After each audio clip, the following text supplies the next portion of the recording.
Like just quick impressions of the show, if you. Right. It was. I thought it was pretty amazing. Actually, really amazing to see the dance and the way that the dancer and the clown seem to both embody like the emotions of the show, and then at the snap of a finger would suddenly like make it grotesque and step a little backwards, as if to say, you know, this is human nature and like a mirror for human nature. And I thought that was really wonderful. Oh wow! Thank you so much.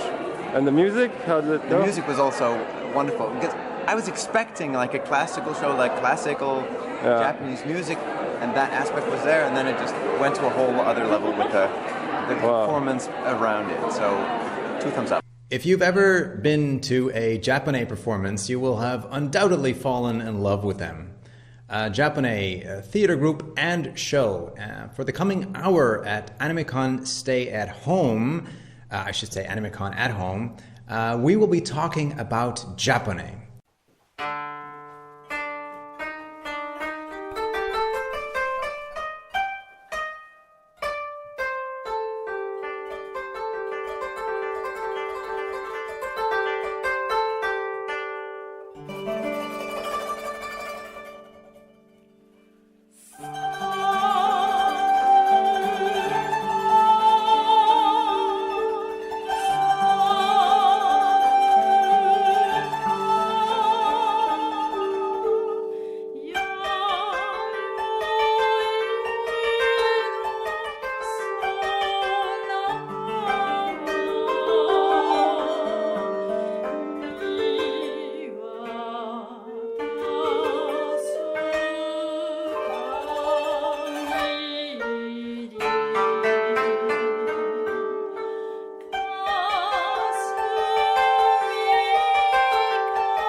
Now, I'm not going to do that alone, fortunately. With me, live from Berlin, is the very talented Kazuma Glenn Motomura. And Kazuma, you're looking a little petrified there to be on the show. Is that correct? I'm nervous. Oh, no. Okay, so just calm down. I'm nervous. Oh, shit. Maybe you should call your assistant, who can do the talking for you. Okay.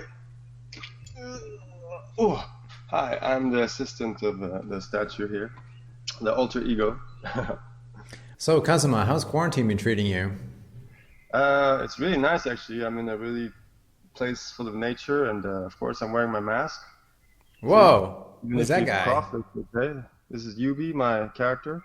He was in Japan too, traveling. You can check his adventures also through my YouTube.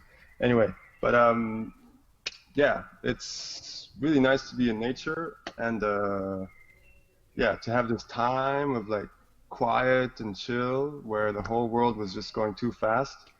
Actually, it's a good breather that I'm enjoying actually. Yeah, I feel much the being same. by myself with my character. Yeah. Yeah. Was there anything that you wanted to ask our viewers immediately right now before we start this interview? This is going to have a interactive section later, so you can actually type your questions or any comments as this whole thing is going, and later I'm going to answer those questions. Maybe, you know, with my words, maybe with my body, maybe with the performance, I don't know. But this is going to be an experimental interaction with all of you viewers. So throughout this whole thing, you can write questions or requests, or yeah, just be creative, and I will somehow answer them at the end. Yeah, just to be clear, this section is pre-recorded, but that last bit where you're answering questions, that's going to be live. Yeah. Okay, I look forward to that. Yeah. I should probably be giving to our viewers a clear and concise idea of what Japone is, but it kind of defies explanation. So here's what I did. I tried writing it down, and here's what I ended up with. So you tell me, Kazuma, if I hit the mark with this. Japone is a collective of Japanese artists from all disciplines, all based in the Netherlands, well, except for you, of course, you're in Berlin, Germany, who get together once a year to create a theater production that is mainly performed on anime conventions and in a limited run in the theater. And the show combines classical opera performances and music with modern day theater, mixing musical with beat poetry and tales from the mythology of Japan and mythological Japan with political commentary about nuclear energy. So it's very eclectic, and it has to be seen to be understood. How's that? Very, very true. Oh my God, you hit it perfectly. Yes. Good, thank you. So this is, of course, an anime convention, so I think a lot of viewers will be very heavy into anime. So could you really perhaps tell us what the influence of anime has been on your life, or what do you take away from that? Right. So, yeah, my father's Japanese and my mother's from South Africa and Zimbabwe, actually. And so I grew up with, in Japan for a big part of my life. And watching anime was really something that caught my heart. I started with Saint Seiya, Knights of the Zodiac, Warriors of the Zodiac. And that's still inside me somehow. Then came Dragon Ball, and then came, I was like super into JoJo's Bizarre Adventure. It's a rare one, but amazing. And all the Gundam Chronicles, of course. And Miyazaki anime has been a huge influence on me. And I became a professor. I wanted to first actually be an animator and, content creator for such things, or TV games perhaps. But then the art of performance somehow grabbed me, and I became a dancer and actor and performer on stage. Okay, we will certainly be talking about that later on. Yes. So has this anime been a big influence on Japone, or should we perhaps, keep that for a later point in this discussion? Tease the viewers a little. Yeah, maybe we could do that. Yeah, it's the running theme. There's actually a lot of anime is really philosophical, and there's very deep running themes. And even if Japone is not directly, imitating characters of anime or something, we are kind of directly dealing with a lot of themes that are talked about, especially like, things with nature and Miyazaki, like what you see in Princess Mononoke. But yeah, we'll get into that a little bit later. Maybe first we'll explain what the group is made of so that you get a better picture. Yeah, let's do that. Yeah. Oh, I completely forgot to introduce myself, by the way. Might be nice too. I'm Roderick Leeuwenhart. I'm author of books about Japan and the Netherlands. So what combines those two and what we have in common. And I have also been a journalist for J Culture magazine for nearly 20 years now. So I hope that I've earned my spurs with that. So let's go on to the who Japone is comprised of. Which beautiful performers? So let me introduce you the members of Japone. First, we have Utako, our lovely soprano, singer, and musical director, choosing which kind of music we will use and the general theme and story of the whole piece. We have Ayumi, the wind instrument player, amazing, playing all different kinds of flutes, fue, shakuhachi, and also composing some of her original music, which I had the absolute pleasure to dance to. And there's Noriko, the piano player and harpsichord, classical instrument division, adding a little bit of baroque flavor here and there, and spicing up our musical arrangements. And we have Makiko on the koto, playing the Japanese harp with a powerful instrument and stage presence. It really shakes you to the core, actually, to dance to her music. And last but not least, we have Hiromi, our image art and backstage ninja. So she's doing a lot of the technical needs and making this backdrop of a world of Japanese art and scenery, which kind of makes you really get into that the atmosphere. And she's an amazing hard worker and such a creative mind, kind of putting everybody together in some ways. Recently joined us is Francisca, our manager, which we needed a little bit of help with, and she's doing an amazing job also with some media editing.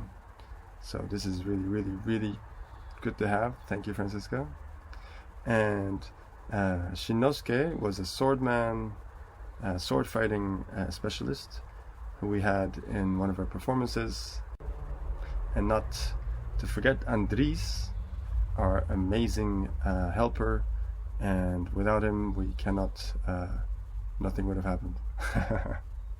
Taking care of recordings and various backstage help, and many other people which have helped us in our shows. I thank you all. So, Kazuma, could you tell us how Japone got started? All right, so it all started from our wonderful singer and leader, actually, Utako. We put together a show for the 2016 Abunai convention, and she gathered all her friends that are in the art scene, and we knew each other from before. We performed together. Like I performed with her in her fundraiser for orphans who lost their parents in the Japanese earthquake in 2011. So we have been collaborating quite a lot, and so she brought all her artist friends together to bring about a show, celebrating Japanese culture and music and dance, and How did you find those performers? She just happened to know you all, or? Yeah, well, it's Small world. I used to live in Holland, actually, in Amsterdam, and I just knew her through Japanese friends, and we collaborated many times, and everybody else, there's like a network of Japanese artists, underground Japanese mafia. Good. Oh, good. That's not sinister at all. And then Utako is also like, she grew up in Japan, surrounded by Japanese, tradition and art, and she was also a big fan of anime. Pretty much, if you grew up in Japan, you can't avoid, having anime in your face, like in the TV, and we just grew up with it. So yeah, it's all in us, you know. So it's kind of like Japan is like a melange of these, you know, nostalgic Japanese feelings and modern Japanese culture, and all, yeah, kind of put together. And what was the originating idea behind that? Did you think, let's make a show that just fuses everything we like and know together? Oh shit, it's a really hard one. No, because okay, so let me set the stage a little bit, because if you've seen Japone, you know that it is comprised of a lot of very different areas and different elements together. Some that, you know, it's even a little disparate at times. Did she approach you with the question, okay, you know, would you like to be in a theater show and just bring whatever you want to bring? Kind of, yeah. Basically, it's very collaborative, Japanese. So Utako is kind of like the musical director, so she will, you know, choose which music will be used and which kind of musicians we might invite or who's available at that time. You know, all our members are, you know, not always available for every show, so every time we have a different, you know, few different formations, constellations of performers, and then she has like she's really good at making a story and like a flow of the whole theme of what, you know, how she wants to portray it, from going to the past, you know, to like, you know, Japan, where the first contact with Westerners, like through the story of Madame Butterfly, or going to the future of like, you know, cybernetics and, you know, failed nuclear power and all these things. Like, you know, she has a through line made through the different arrangements of music, like this song first, and the sad song, you know. And then the musicians of course play that, you know, and maybe arrange it a little bit, and then I come in with this like performer improviser character. So I am basically reacting to the songs, but yeah, I'm, you know, fine-tuning the transition from one song to another. So I'm playing kind of freely within this set world, yeah, made by Utako, and I'm doing like the fine-tune adjustment of, yeah, how it should be portrayed. Your role is certainly the most eye-catching if you've ever been in the audience, because you do a lot of dance, and I believe it's all improvised on the spot? A great amount, yes. Yeah, so, I mean, I know the song, you know, we rehearsed with it, so I know the beginning, middle, and end, like how it should go. But in between, I am just doing whatever my heart tells and however my body reacts to the situation and whatever is needed.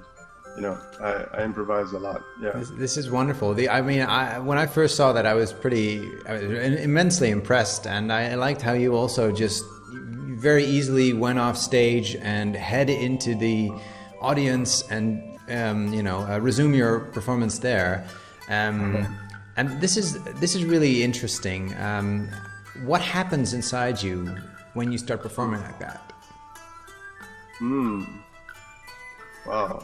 I guess it's like a pure state of play, you know, but mixed with a sensibility of a trained professional performer, you know. So I know what needs to happen, and I know, of course, like not to get out of character or spoil the story. You know, I have a path set. Okay. But inside that path, I am playing however I want, you know. So then I'm able to just get in touch with my playful spirit and play with the moment. Yeah, and dance and act and, yeah, create in the moment. Now, because what you do is, it seems very original to me. I don't know a lot of performers who move the way that you do, and I don't know if, like, there in Berlin there's a whole scene of people, you know, who can do this. But at least here it seems extremely original. And is it something that you taught yourself to do, or did you train to do this? Yeah, well, it's a mix of both. So, yeah, I've been I've had a very strong training in martial arts, like karate, taekwondo, wushu, kung fu, some capoeira also. And yeah, I went to, did some acting schooling, and also, street dance education, hip hop, popping, locking, breaking, house, Japanese classical dance, contemporary dance, a whole bunch of contemporary dance. You know, so I've had these like formal trainings in some ballet, of course, too. But I've always had an original mind, and I was always fusing them together and making weird combinations. You know, I'm a mix of Japanese and South African, and maybe it's in my blood to mix and to create something new that never existed before. You know. Good. And and I'm also really, you know, into making people laugh. So I put a comedy bit here and there, and you know, I can't really.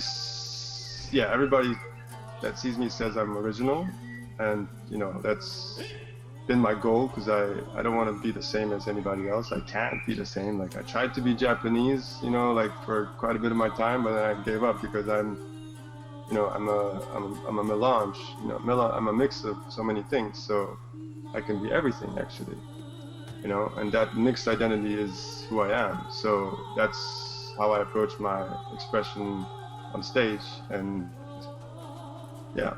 I love how this funnels so well into the show, because you take up varying roles over the course of any show. You know, you're like this trickster god archetype. Sometimes you're a narrator, sometimes you're an actor. You played the role of Pilkerton in the Madame Butterfly setting, and you weave in and out of that, and that's very mysterious, and it's very lovely to see as a viewer. Thank you.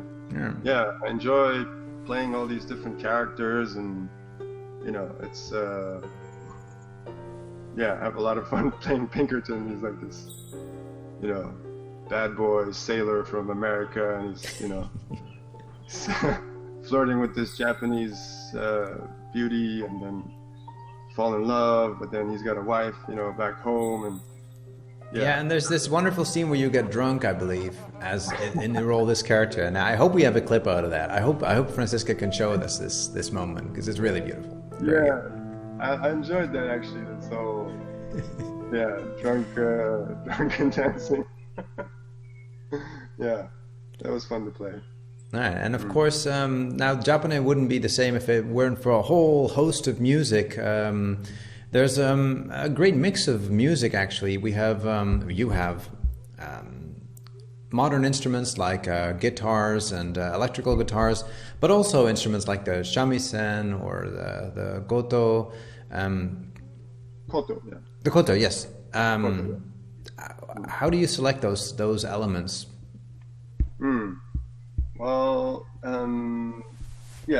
so again, Utako is the director of the musical side of things.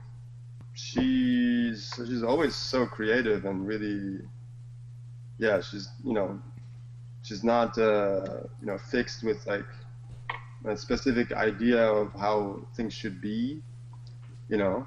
So we're not like just doing traditional Japanese music, and we're also not just doing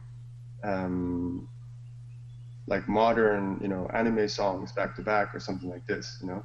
It's always this nice mix, and she's also really great at finding somehow like a through line, you know, because history repeats itself, and no matter, even if the musical style is different, you know, sometimes the themes are the same, you know. It's like in whatever time in history, there's always anger, sadness, you know, betrayal. There's so many, you know, these things are repeating. So yeah, and then she somehow really makes a really nice flow of, from old folklore songs, you know, songs that I know from my childhood, you know, these kind of songs, to anime classic songs like Princess Mononoke, with a theme of nature, you know. Oh yes, and that's definitely a crowd pleaser.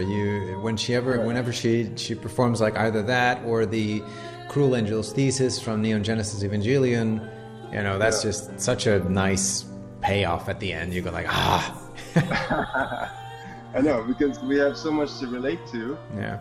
The music is, you know, so great and powerful that, they're like classics. Like we can use it to, evoke, more than just that anime, It's like, Yes. I don't know, like any great piece of music can be used over and over to express even and use it differently to express, deeper layers and different shades, So, yeah, and those musics like especially like, Miyazaki,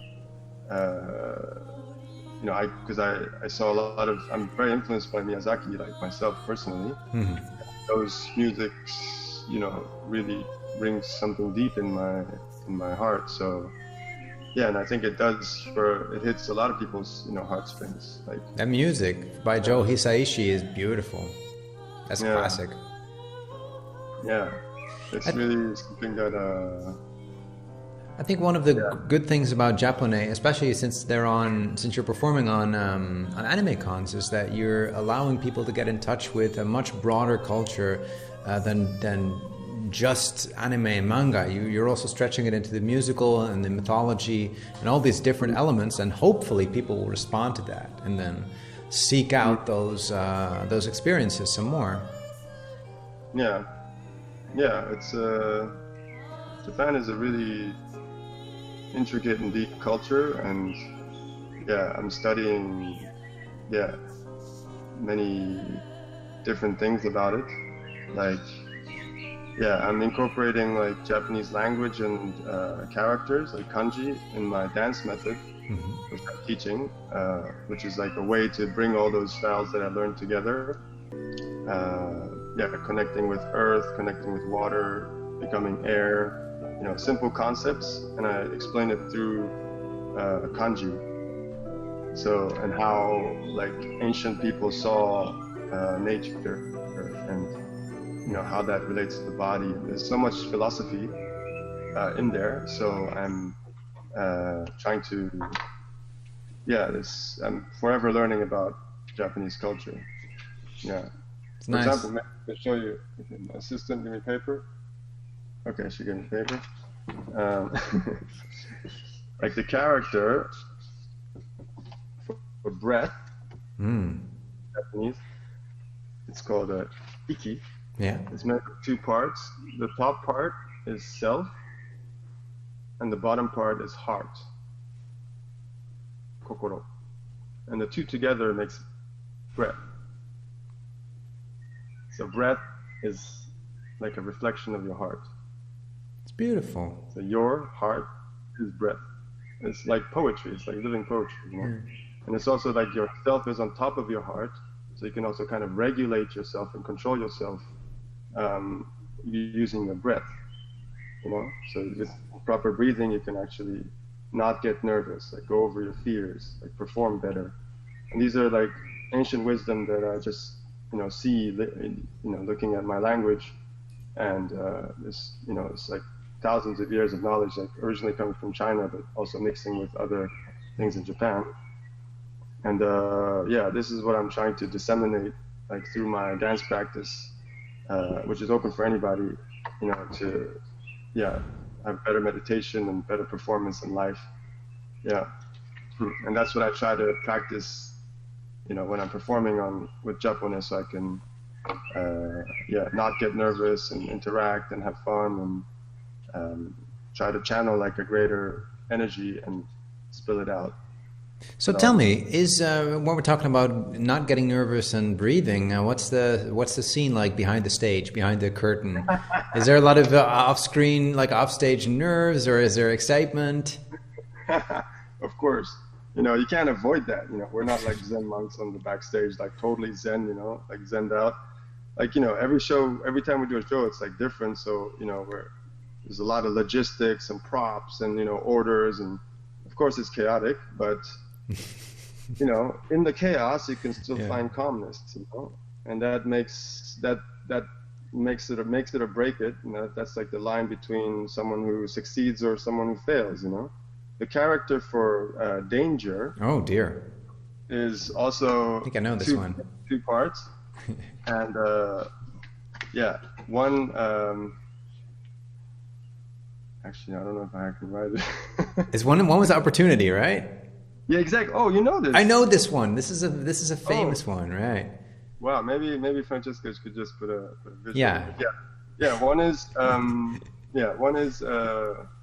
danger or like crisis is kiki, and one key is danger, and the other one is chance. So in every danger, there's a chance to discover something new or to overcome it, or to learn from the crisis, like, atomic disasters, like wars, corona crisis. There's always something to learn from it, So, yeah. So then, even if you're backstage and things go wrong, if you think, oh, this is all going to be wrong, and then it's finished, then you're just like giving up to the negativity. Yeah. But like I enjoy it when, like, if I make a mistake or something doesn't work, and then I like smile, or I like, I don't go like, oh my God, it's like we messed up, it's the end. No, it's like every time there's like something you can create, And if I trip and fall, maybe I'll get up again and trip and fall again. And if I do it 3 times, it's like a choreography, Yeah. You can spot those moments. That's beautiful. I've seen you like flubbing a line, and then you create some new bit out of that, and it's just good. It's good. Yeah. Like when I speak, and like if I fumble, like so you can make a mistake and make a spit. Like I don't know, I do it better on stage. But like there's failure is part of life, and you can't just have to like accept and keep going, and That's right. Okay, so but we briefly touched on politics just then, but I want to just discuss one more element of the show before we leave this topic, and that's the 2018, I believe it was 2018, performance at Abanai, which I think was your biggest performance yet. It was a massive stage, massive main stage, and it was a very ambitious show because of the inclusion of Shinosuke, the sword fighter. Could you tell us a little bit about how that went? Because he is sword fighter. He lives in Japan. So did you get him here just for this show, or was he here already, or is he part? In what way is he part of Japone, or just like a one-off element? Well, yeah. First of all, it was like really amazing to collaborate with him. His swordsmanship is really amazing, and I learned a lot from him. And thank you, Shinosuke, for being part of us. He's like extremely busy. So currently he's not able to join us.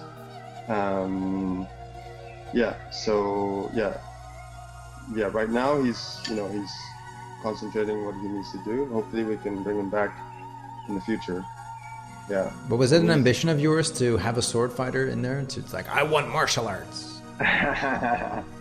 Well, actually, it was Utako's idea in the beginning. I mean, she's usually the mastermind, like, with the, what's going to happen this time, or I want to invite this person, And then, so she had this idea, and I really enjoyed it because I miss doing martial arts on stage and interacting with somebody. So that's something I definitely want to do more of. Yeah. I think in terms of theatricality, it definitely added something to that play, because at that point you suddenly had 3 principal characters, forming a triangle, which is a lot more dramatic than the usual 2. So I think it really added, besides the sword fighting, of course, which also added a lot. But just dramatically speaking, that was very good for the show. So I would like to see him return, if possible, of course. He's very busy. Me too. It was, he's really good to work with, so, yeah.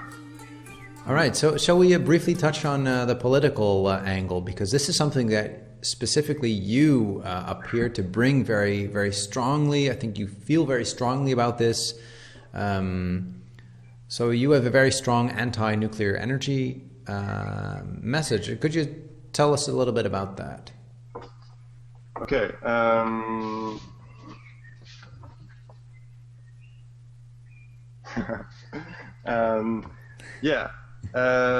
Well, okay, so What's the good place to start? Well, where is it coming from, and is there something that you want to express within Japone?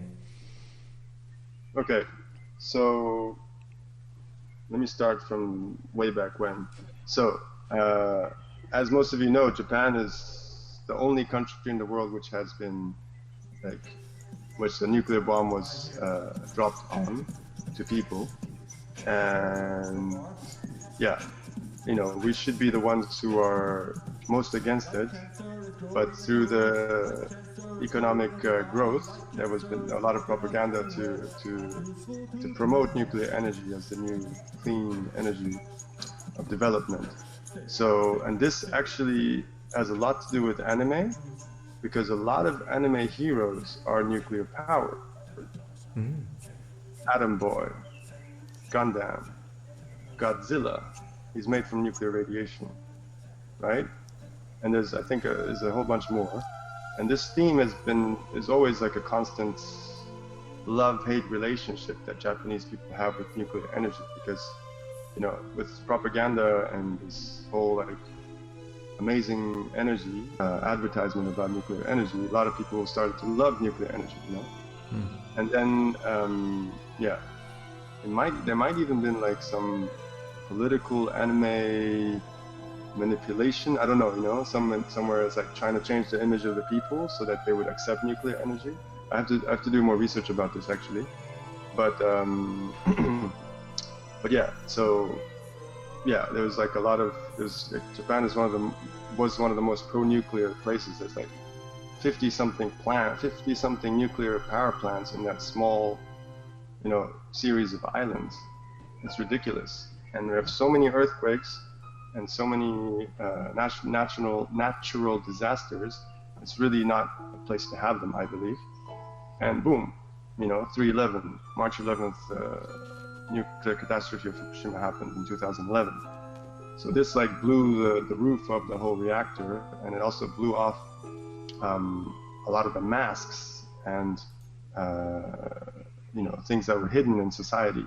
Mm-hmm. And then a lot of people really started to realize it's an industry that's based on lies, that it's safe, that it's that it's sustainable, that it's people often go in this CO2 argument that it is less CO2, but in effect we're it's giving a lot of pollution even without accidents into the ocean, constantly flowing in from normal functioning nuclear power plants, and it leaves a whole, nuclear waste, which we have no methods of dealing with, and maybe we will never have them, and we give that to the next generation, and it's just irresponsible, and we should totally be switching to green energy. So yeah, part of our bond is actually through these environmental actions that we do together.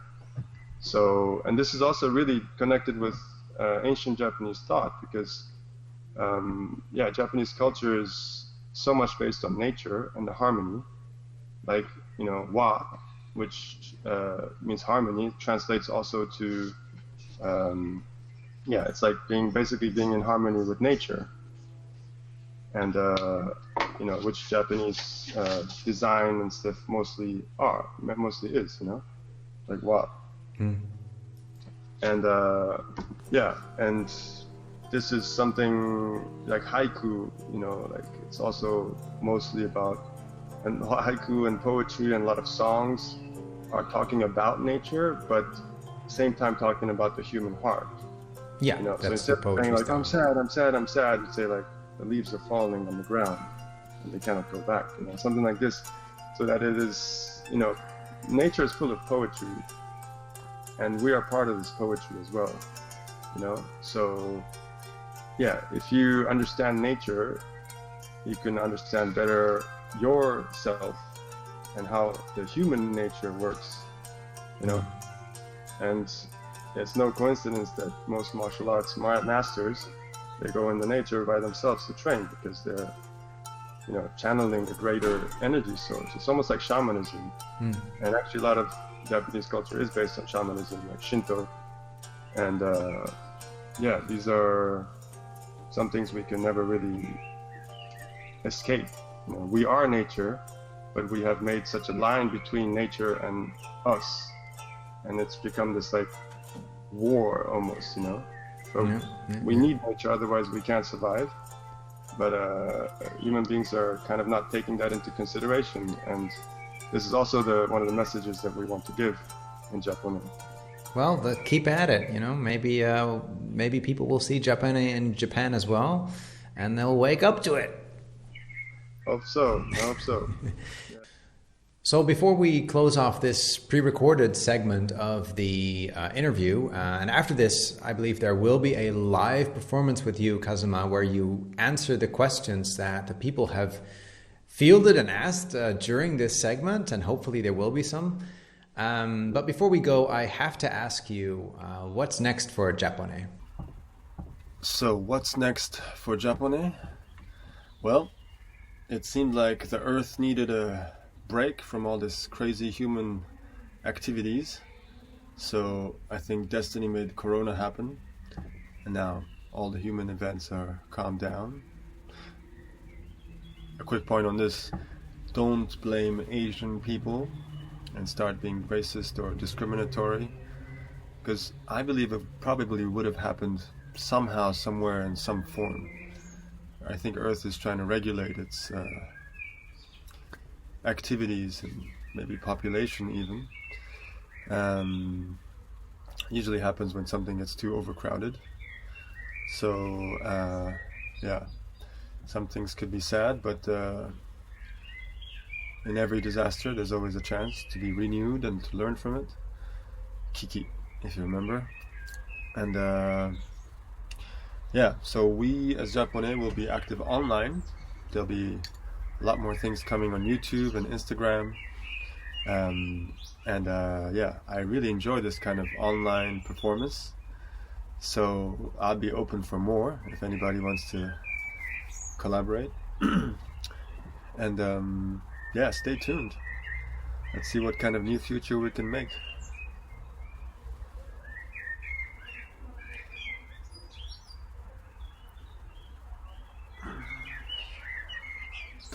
Yeah, and then hopefully in 2021 we will be seeing a new show or a updated show of Japone. I hope so. Would be cool. Yeah, I really hope so. I really hope that the culture of theater and festivals can come back, and for people to connect in the real world. Yes, well, undoubtedly, I think it will happen. And thank you so much, Kazuma, for being interviewed about the wonderful Japone. No, thank you, Roderick. You've been amazing, and thank you always for coming to our shows. And I don't know anybody else who knows us so well and can ask the right questions, and it's really awesome to have you. Thank you. My pleasure. Arigatou gozaimasu. Domo. I'll give the screen to you then, and hopefully there will be many interesting questions by the viewers. And to everyone at home, please enjoy a wonderful AnimeCon at home this weekend.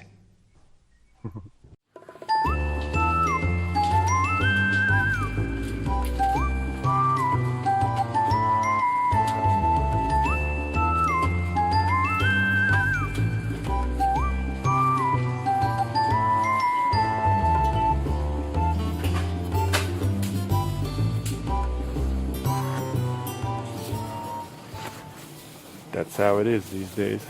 最近こんな感じ. All right, that was Kazuma in Japan, and I believe he's been transitioning to another room right now in Berlin, where he will be answering your questions in a special performance, so stay tuned for that right away. I'm signing off. This was Roderick Leeuwenhart at AnimeCon at home, and to all the viewers back home, please enjoy the weekend, follow Kazuma's adventure on YouTube, and of course, keep note of Japone. Sayonara.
Hello, people. Welcome to the live section of Japone online performance. My name is Kazuma, as you saw in the video. And recently I came back from Japan. It's great to be back in Germany, where I live. And I'm here to answer those questions. So,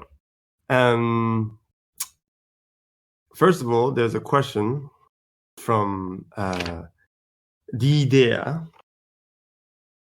She says, how do you prepare yourself before a show? Do you have some kind of ritual before you step on a stage? Yes, we do form a circle, and we kind of do like a prayer kind of thing together, centering the energy so that we all can perform as one group. And this helps us to center ourselves and to remind ourselves of why we're doing all this for. Yeah. And there's also a question about, since you're living in different countries, how do you prepare and organize the shows? Because we're in different places. So we start to prepare like 1 year before the show. And first we create the script, stage production, stage directing, including music, composing, or making original music. And for these topics, we mainly have discussions and meetings using internet communication. And then everybody prepares their own part after we decide which music we use. So the musicians play and practice at home. And then Hiromi joins the musical rehearsal in the end. The musical rehearsal starts around 4 months before the stage. And Hiromi, our visual designer, she joins near the end of the rehearsals to design what backdrops will match those pieces of music. And then basically everybody gets together only like 3 or 4 days before the show. Like I have to come from Germany to meet everybody. And then we kind of just have an intense time to put it all together. And I make a lot of the transitions, like theatrical decisions of how things can work and flow together. And and then we just bang it onto stage. It's like it's a nice intense time. Yes, thank you for the questions. Another question. We have Macros Commander. I like that name. Macros is, I know that. And he's asking, since I said that I like JoJo, if there will ever be a reference to JoJo. And this could be maybe really cool. I don't know. I did think of making a stage performance of JoJo somewhere. But for that, I think I'll need a lot more dancers to make it possible. But it's not a bad idea for sure. And Macros Commander also had the question, if Neon Genesis Evangelion, Cruel Angel's thesis is something that we do all the time, and what's our connection? We did use it as a finale song for 2 of our performances, but we might not do it every time. Basically, Utako, the singer and leader of a group, she really loves that song, so it's like it's a good boost. So we do that. And so let me just make a little costume change, a little dance interlude.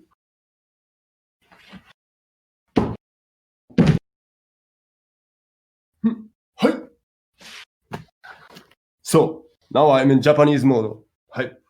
We have a question from Ribs Chirino. Konnichiwa. She has a question. If Japone will ever come, or if we're interested in visiting Latin America. The answer is this.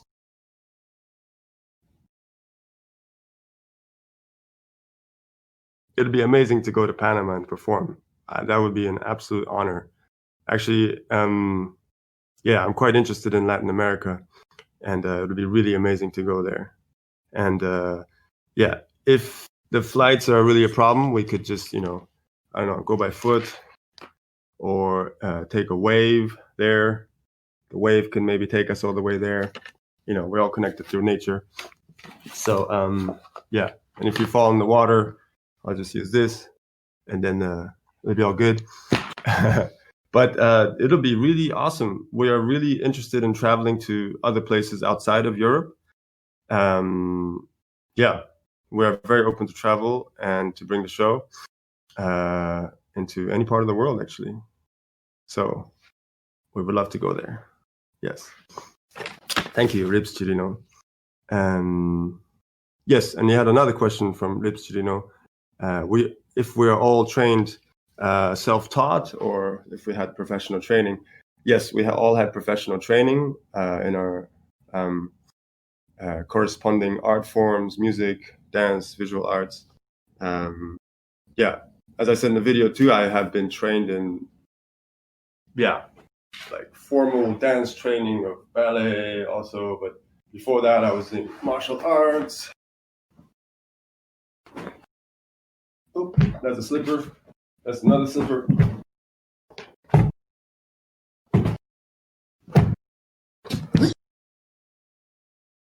But I also like to remix it, so I make it a little bit more funky with some street dance I learned, or make it a bit more something that is not quite existing yet. So yeah, we're always creating and making new things. Yeah, cool. We had another question. Yes. Yeah, there seems to be some discussion going on. Yes, I see. Okay. Many things. Yes. Yeah, if our future shows. Well, we're gonna change with the time and whatever topics that might be coming up. So yeah, we still haven't decided what kind of show will be in the future.